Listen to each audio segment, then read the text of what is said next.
addictive personality a factor? Scientists have found that stalkers behave like addicts. They obsess over their desires. The cravings never cease. They live for the next fix. To explore the motivations behind stalking, scientists draw from research on addictions, like gambling. When we want to understand the basic neurological mechanisms of stalking, we can look to other behavioral addictions, like pathological gambling. We know that people who are stalkers have a lot of impulsive and aggressive features. There are different brain systems or mechanisms involved. Dr. Eric Hollander, chair of psychiatry at Mount Sinai School of Medicine, studies various forms of addiction. In one study, Hollander looks at how people addicted to gambling react neurologically during 2 rounds of blackjack. Each time, subjects are first injected with a radioisotope that binds to blood sugar. Then they play a blackjack video game. On the first day, they play for points. Brain activity is captured on the PET scan images via the isotope. The images show minimal neurological responses. On another day, they play for real money. This time, brain activity spikes in areas responsible for emotions and pleasure. Pathological gamblers who are playing for monetary reward get a lot more emotionally engaged. They get very aroused.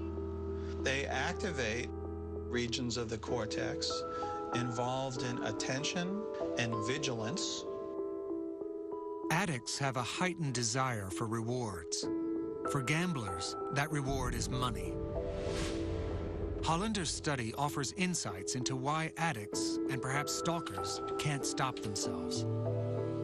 He believes that the brain's prefrontal cortex, which governs reason and regulates impulsivity, is less active in addicts. And that's a failure of the frontal brake mechanism saying, hold off, wait, something bad can happen in the future. Over time, the addictive brain becomes numb and needs stronger stimuli to reach the necessary high. Sometimes people will up the ante. They'll engage in more and more dangerous behavior in order to get the same level of stimulation. But what makes stalkers more dangerous than most addicts is that their addiction can harm not only themselves, but also innocent victims. And for killer stalker Mark David Chapman, his addiction took the life of a music legend.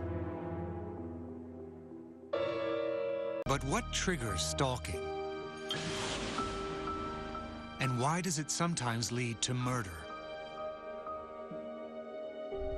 Most stalking cases don't turn violent. Only 2% of all cases end in death. But when it does happen, what is the cause? And why would they harm the very person they love?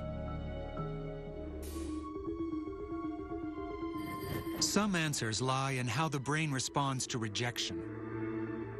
It's the first stage of romantic rejection where I think most of the stalking occurs. Because it's in that early stage, you have focused attention, motivation, craving. Some brains can flip out and start in on the process of stalking. Dr. Helen Fisher of Rutgers University is studying how the brain responds to romantic rejection.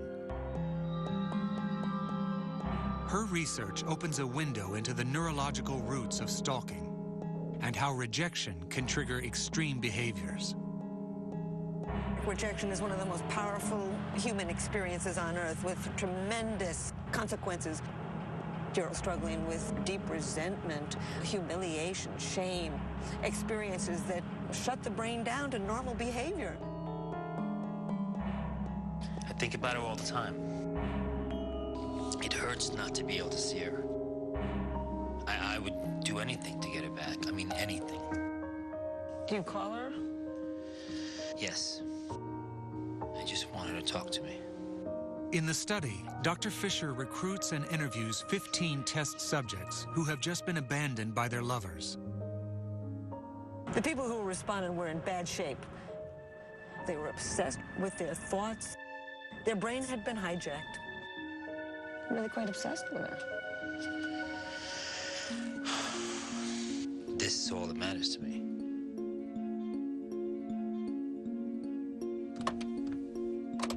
To measure the power of rejection, Dr. Fisher has the subjects go through brain scans as they look at photos of their ex-lovers. She expects the photos to evoke emotions, but is surprised by the profound anger many exhibit.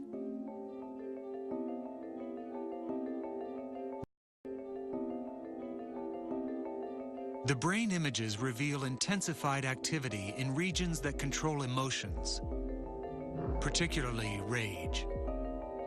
When I began to see the intense rage that some of our participants expressed, I suddenly realized abandonment rage was a very core response among most people. And then when you don't get what you want, somehow it triggers the rage system. This may stem from a hormonal imbalance, which impairs the brain from regulating desire and obsessions. And repeated rejections can throw this brain malfunction out of control,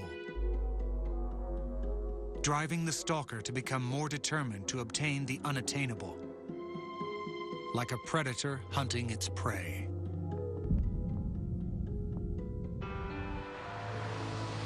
There are many types of stalkers. One of the most irrational are celebrity stalkers, who obsess about people they've never met.